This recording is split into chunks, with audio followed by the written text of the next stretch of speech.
What is up, guys? Welcome to week number 2 of Project Planche. We're outside today because the weather's pretty damn nice, so why not? Before we get into today's episode, I'd just like to say a thank you to the sponsors of this program. The first is Ardor, who make the hoodie that I'm wearing. They do some pretty awesome movement apparel. They very much believe in the kind of gymnastic strength and mobility approach as well. So I'm really happy that they're a sponsor, and their clothing is pretty awesome. You can head over to the link down below and use code ARDORTOM and you get 10% off. I don't get anything for it, but I just think it might help you out, save you a bit of money. It's pretty awesome too. The next is Oxland, and they're a multivitamin that I've been using for about a year and a half now. I just use it every single workout because it helps me stay hydrated. It's got lots of antioxidants in. It's kind of just like a Barocca or an Emergency, but just not full of crap. So again, if you want to check out any of that stuff, link as always in the description down below. So into week number 2. This week we're going to be looking at overloading our muscles. So the principle we're going to be using to do this is eccentrics. Now, an eccentric part of the movement, if we're taking a bench press for example, would be movement from fully locked out all the way down to your chest. So that kind of downward motion, generally the muscles are getting stretched out, and then the concentrics when they contract. So we're going to be utilising this method because you are apparently 120% stronger in an eccentric part of the movement than you are in a concentric. So you should, if you can bench press 120, you'll be able to take 120 kilos in that eccentric. So we're going to be using this principle to make sure we overload our muscles. We can use some harder progressions and really work that muscle memory to try and progress our skills. Because this is going to be a more intense week, we're going to have to be utilising those recovery methods more. That includes foam rolling, stretching, ice showers, making sure you get adequate sleep and nutrition, all that good stuff to ensure we get the most out of this program. Quick word before we get into this program this week, and that is if you're enjoying the series, then please give it a thumbs up down below. Leave a comment, let me know how you're getting on with the program, what you don't like about it, if you think it's terrible, anything really. I'd just like to hear back from you if you're doing any well. Also hit me up on Instagram at morningtom if you want to stay up to date with everything that's going on in the program. I post far too many pictures on there, as well as some cool food stuff, I think. So if you want to check any of that out, links in the description down below. And if you did find it helpful, then please just share it. Like, it's the best way to get the word out there, help other people out. It's a free program. I spent a lot of time trying to make this, so I really would appreciate if you shared it with some friends. But without further ado, let's get into straight arm day, week number 2. So guys, hopping straight into our straight arm day. Now, we are going to be utilising some eccentrics this week, as I said, and this is to overload the muscles. We want to be using progressions that we can't actually perform in a proper position. We're trying to overload that muscle memory and kind of make your muscle think that it's able to do the progression that we want to do. So I'm kicking things off with these tuck planche eccentrics. You're going to lower down from a handstand into a tuck planche. The idea here is to have a nice, smooth and controlled range of motion throughout the entire movement. The great thing about this exercise is it really makes you get that forward lean, which is definitely an underrated aspect of the planche. It makes you really focus on having to lean forward to counteract your hips coming down. We then moved into these straddle front lever holds, which is arguably too easier exercise for me, but they still did the job, and I was going for 5 sets of a 4 to 6 second eccentric. I threw this clip in again just to show you kind of a harder progression. I was using frog stand here, but I actually almost get into a straddle planche because I just felt in a good position. If I'd have held that for a couple of seconds, I'd have actually achieved my goals for this particular phase of Project Planche. Next, we're moving on to some handstand pressing eccentrics, and I'm going with the pike press here, as it's one of my weaker presses compared to the straddle. I'm also just going to go straight into the L-sit isometric, so kind of pairing the two today. There's not really much of an eccentric you can do on this. You could overload the muscle by using some bands, but I just decided to work with some normal L-sits, which is why I seem to give you this rather attractive looking still here. Just ignore the facial expressions. So after that aspect of our workout, we're going to move into the mobility section. and that is primarily shoulder mobility, and we're going for some bridge progressions here. And I've actually seen quite a big improvement in my bridge flexibility already, and it's only week 2. Commentating this a few weeks ahead of where I'm actually showing you now, I'm really feeling the progression in my shoulder mobility, probably by far the biggest improvement in any of my skills or ability during this program, so I'm really pleased with that. So I'm definitely going to be incorporating that sort of stuff in the future as well. Then moving on to some skin the cats. We're not going for anything overloading here or eccentrics, we're just kind of going for some nice easy skin the cats with an L position. So we're going to be targeting some core, and we're just trying to loosen up those shoulders as well. As I didn't feel that core was hit enough in this particular workout, I decided to incorporate some of these L-sit compressions. Now the idea here is to do between 8 and 10 reps of these compressions, and then you're going to hold it at the furthest point you can get down so that your feet are restful, so your best compression. This is going to probably cramp up your quadriceps, your hip flexors and your core. It's a really tough exercise, but great for building that compression that you need for an L-sit and handstand pressing. You should definitely accompany this with some hamstring stretching, but if you're following the program, then you're going to do that in the following mobility routine, which today we're targeting front splits. Again, as I mentioned last week, you want to check out EMMET Lewis because he has so much good information out there in regards to loaded stretching, which is where I get a lot of my hamstring loaded stretching from, especially this particular warm-up, which I'm stretching out my ankles. So kicking things off as usual with this kneeling quad stretch. This is a pretty brutal exercise. It gives you a great stretch up your quad and your hip flexor, as well as strengthening the glute and the hamstring as well. I've used a sandbag at the back so I can fall onto it and then continue the stretch in the furthest range of motion. So this is how I'm overloading this particular exercise today. When you're down in that bottom position, resting on that sandbag, you still want to have your glutes and hamstrings tense the entire time, pushing your hips to the sky. This is not supposed to be a passive stretch. This is an active stretch. You want to be strengthening those muscles and stretching out the hip flexors.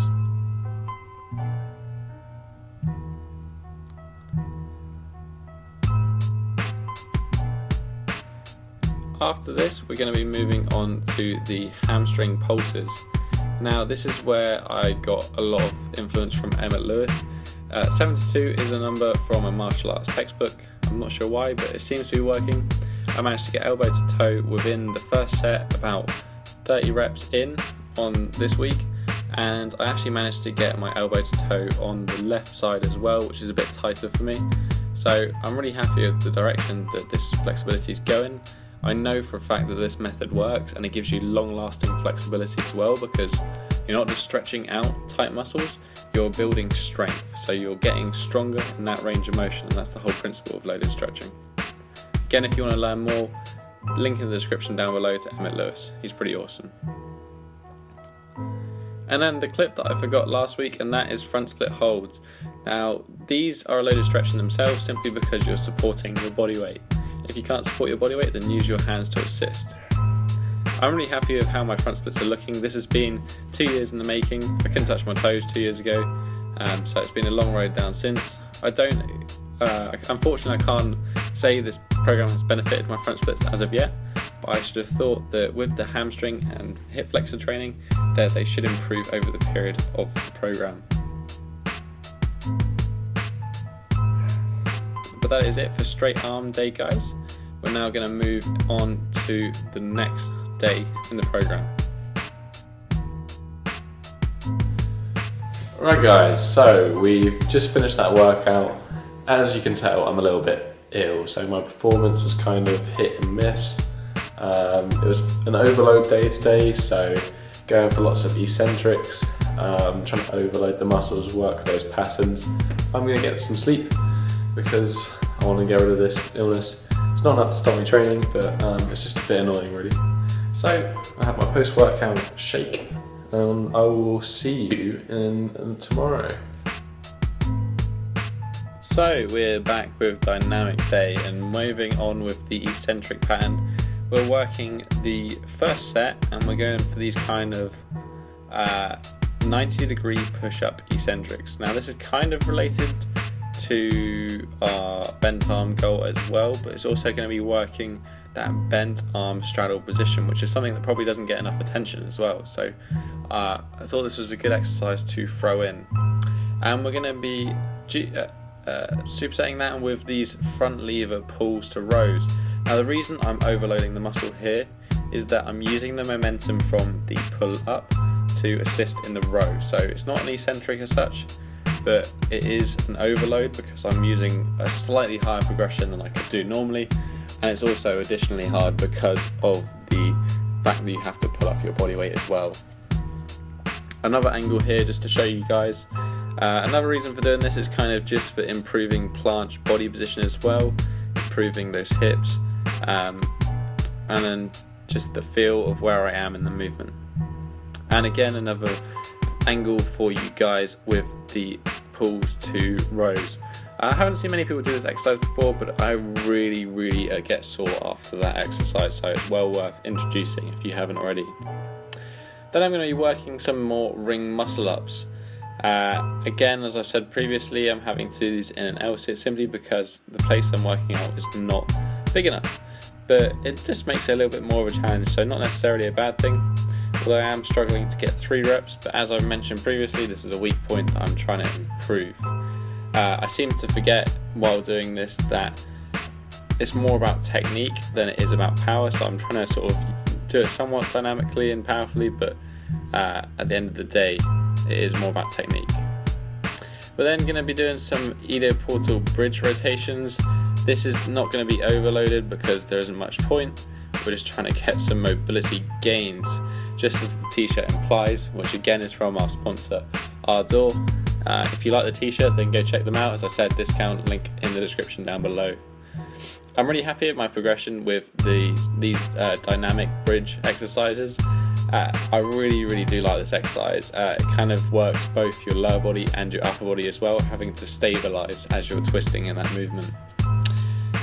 As previously, we're going for some single arm hangs here.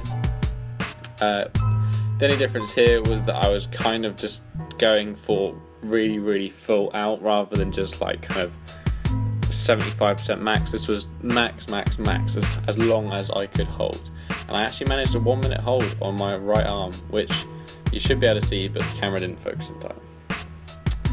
So now we're on to the other mobility routine, and that is the middle splits. Now this is something that's plagued me for a while. As I mentioned in the beginning of this episode, with my front splits, they're pretty alright and they've improved a lot, whereas middle splits just seems to have kind of stayed around the same point, so hopefully hitting it a bit more often in this program should help. So we're starting off again with these horse squats. This exercise is great just for kind of loosening up those abductors and our glutes and kind of turning them on so we can actually hold ourselves in that middle split position. Definitely does add a little bit of a leg burn to this dynamic day. We're then going to literally just go straight in from that position into the middle splits. So as I said, this is a particular weak point for me, and I'm trying to improve it simply because it will make my straddle planche a hell of a lot easier if I can spread those legs wider and get the weight more towards my hands. I think there is a slight improvement upon last week, although it'd be really interesting to see the final improvement that we get after 8 weeks of consistent loaded stretching on those middle splits, which is something I haven't done before. But I'm going to drop down to do some pancakes, and I'm just kind of warming up, loosening up before going into the pancake stretch.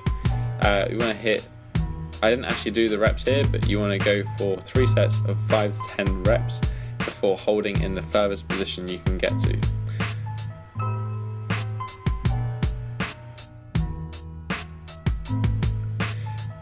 I did have a comment last week saying that surface made quite a big difference with middle splits, so I tried it on these pads that slid a bit easier, and I kind of paused it because I think this is about my current level, which is kind of interesting to reflect back on. So week 2, and then hopefully by week 8 we should see a large improvement, although I'm still pretty happy actually with how my middle splits are looking. This is an example of how the pancake exercise should have looked. Just going to throw a weight on your back, or no weight if you're really tight, and then you're going to keep working down until you get further and further down, and then hold that bottom position for 30 seconds. And then you should be, hopefully, as flat as a pancake. Jumping straight into bent arm day. I'm just doing some additional warm-ups here with some pull-ups, but this is going to be a fun day as we're working eccentrics. We're going to be doing some really tough one-arm chin-up eccentrics, which are going to make your biceps and your whole back sore, but I promise you they'll be good. This is just to show you the new shoes that I'm currently wearing, and they are Feiyus, and they're kind of a martial arts shoe, but a lot of people like Ido and Emma Lewis recommend them just for movement. They're kind of like plimsolls, but they're really, really bendy. I would say they're really good, but I've only just started using them, so time will tell. So for the eccentric portion of the handstands, I have done handstand eccentrics before, but to overload the muscle, I'm just going to add more of them. So we're using 2 handstand eccentrics per set here.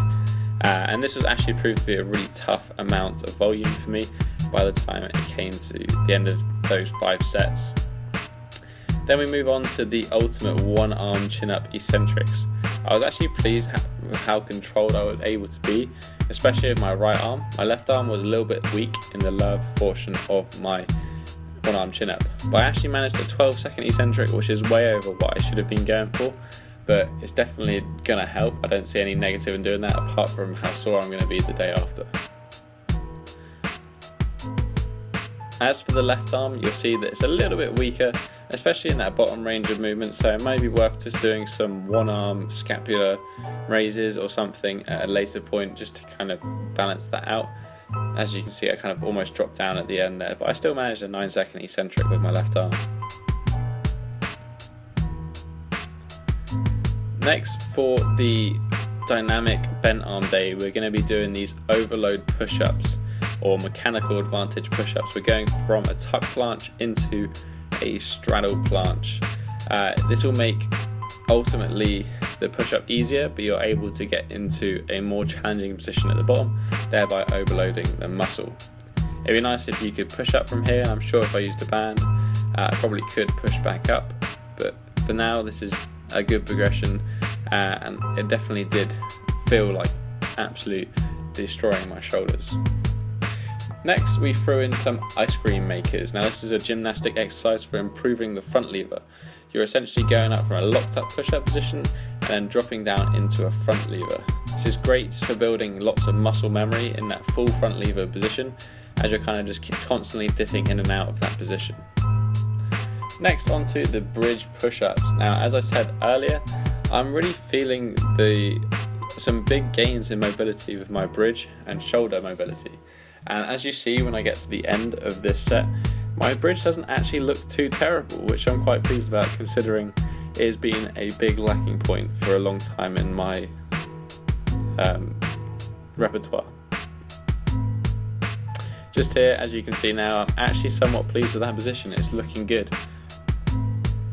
Next, instead of doing tricep extensions today, I decided to do some tricep dips. Just using a bench to prop my legs up and then keeping my hands behind me with the rings. It also helps for building the ring support hold, as you're in the same position with those arms turned out, but just with your part of your body weight supported. So if you're looking to get better on the rings, this is actually a really great exercise for improving your ring support hold.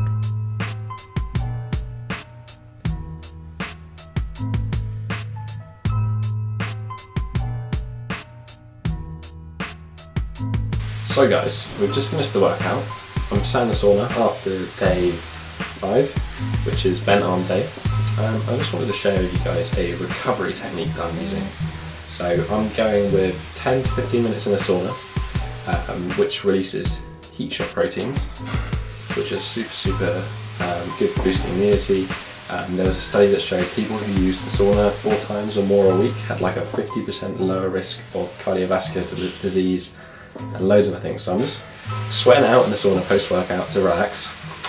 What I do also like to do is this recovery technique for my wrists, because obviously when we're doing bodyweight training, we're doing a lot of pulling, so a lot of holding and a lot of pushing like this. So we're using the muscles on the inside of our hand a lot, we're not using our extensors that much, we're using the back of our hands. So I'll quickly show you this little exercise that I use to try and keep my wrist balanced and stop from that inner elbow pain. So I'll show you that, guys, now. So chaps, you're going to want to pull your hand closed back as far as it will go, and then you want to keep it there and try and open your hand up. So this is really going to work your forearms, and that's as far as I can get without putting my arm forward. So I stick here and I go back down and try and bring it back out and then back in. And we basically repeat that sort of 8 times and then pause in the last one. It's a really tough exercise. It's going to really work your extensors and try and balance out your wrists. So give it a go. What is up? So I had an epiphany last night. This made me think about a rule that I heard a while back, and that was having a sort of 70-30, 60-40 split between low intensity, walking, yoga, relaxing, parasympathetic, engaging stuff, and high intensity. So sympathetic, really like weightlifting, sprinting, that sort of stuff. So talking about having the 70-30 split, so 70% of the time you should be doing low intensity, 30% of the time you should be doing high intensity, or 60-40. So I thought if I'm doing 6 hours a week-ish of high intensity stuff, I should be doing upwards of almost 14 hours a week in general movement, low level stuff. So I kind of thought about this. I do probably a fair amount. I do preach active rest days, I did in the program. This epiphany came to me last night after I've released the program. I might start trying to incorporate some Edo portal style movement.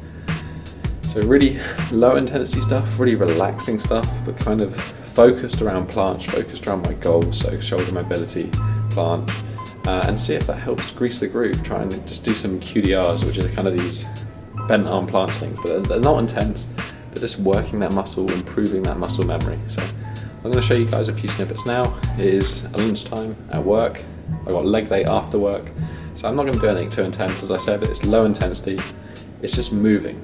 I'm going to try and move more and see if that helps in the results. So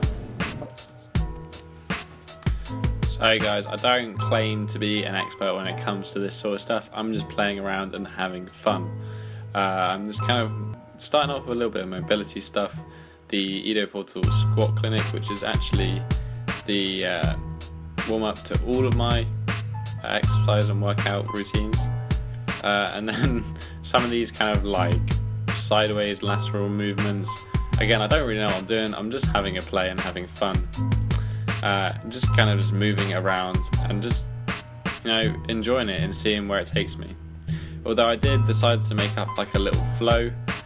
These are the QDRs that I was talking about, just kind of good for building that planche strength as well. This is the flow that I decided to make up at this particular lunchtime.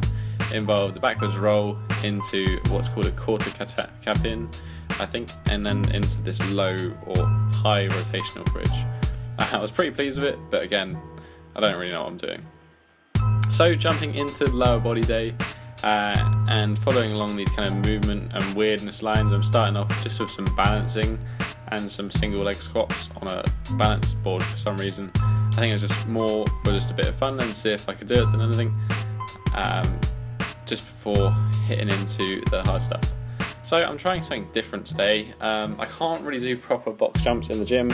As I've said previously, I haven't got the height for it. So I'm doing these single leg box jumps today. I can't stand up either properly on the box because of the shorter ceiling, but this makes the exercise a little bit harder and I can't jump as high, which kind of compensates for the lack of room that I have. But this is still a really tough exercise if you do start incorporating it. I also found another place to do these natural hamstring curls. These are again a really tough exercise for the hamstrings, but I think it does come down to a lot of where you're doing it. If you can find a good solid spot, it's going to make the exercise a lot easier than if it's kind of a really not a nice secure lock-in for your ankles. So make sure you select somewhere that's going to be appropriate to do this exercise. It makes a big difference. But ultimately, it's going to hurt and it's really hard. So don't feel bad if you're not too good. Just keep working at it. Next, we're going to hop into that lower body circuit. Starting off with the shrimp squats. The ideally here, you'd like to touch your knee to the back of your opposite leg. if this is too hard for you, you can let go of the ankle and then you just kind of let it drop behind, but make sure you pick it up rather than let it help you with the concentric portion of the movement, because it is a little bit cheating. This is another Ido portal movement, and it is great for the quads. It's a really quad focused single leg squat. And then because I'm super graceful, I decided to do a sissy squat into my next exercise, which failed epically. Again, onto these single leg glute hamstring raises. I've been using this exercise for a long time, and I found it's really helped to balance out my anterior pelvic tilt that I've had. Just great for building glute strength, hamstring strength, and just a good posterior chain. So I love this exercise. I probably will continue doing it for a long time. So this is why I pretty much do it on every leg day.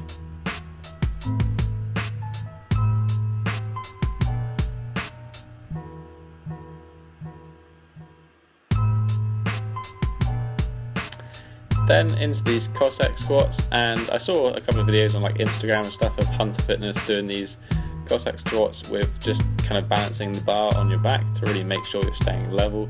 So I just felt like trying out a few and doing them extra slow, but nothing too major in weight. This exercise was selected more as kind of a loaded mobility exercise as well as a single leg quad intensive movement.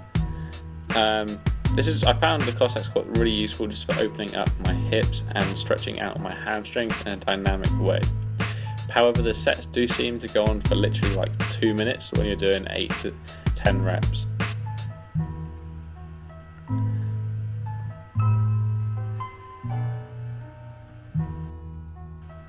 I started to substitute the straight leg, single leg deadlifts for these Jefferson curls. It's going to be working a very, very similar movement.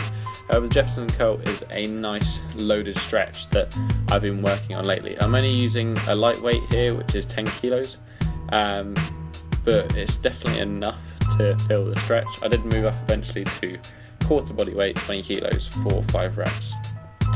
Here you're just going to hinge from the back of your neck and just really curl down all the way to the bottom and back up again. I added in some kettlebell swings. I decided to do 100 reps of my quarter of my body weight, and then basically I did it as fast as I could.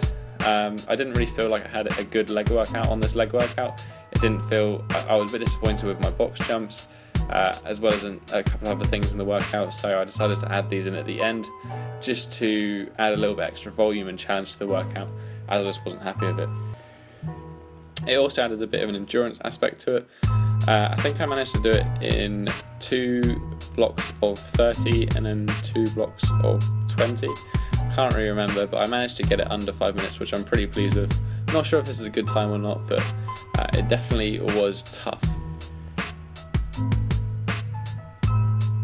Then I also decided to add some loaded hamstring stretches, and this is in the form of those pulsing hamstring stretches that you see me do on Straight Arm Day by EMMET Lewis.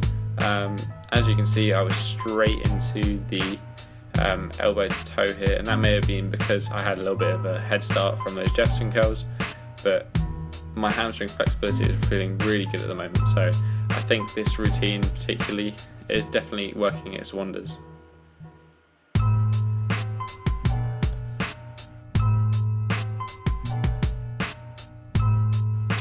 And then finally, as I said, the middle split is quite a big goal for me, so I'm throwing in some additional work.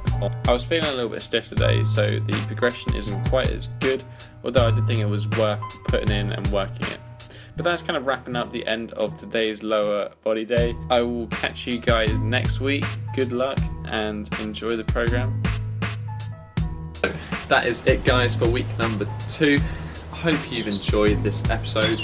It was a really tough week. I feel pretty sore at the end of it, but hopefully it's going to pay off in the long run and we're going to get some good gains. As always, if you enjoy this series, please like, comment and share with people. I'd love to hear how you're getting on, if the program works for you, if you hate it, whatever. Tell me down below. I always answer comments, and share it with a friend if you think it will help them out. and also subscribe if you did enjoy this video. But that is it. Sponsors Oxland and Ardor are in the description down below. Thank you for tuning in, and I will see you next week. Peace.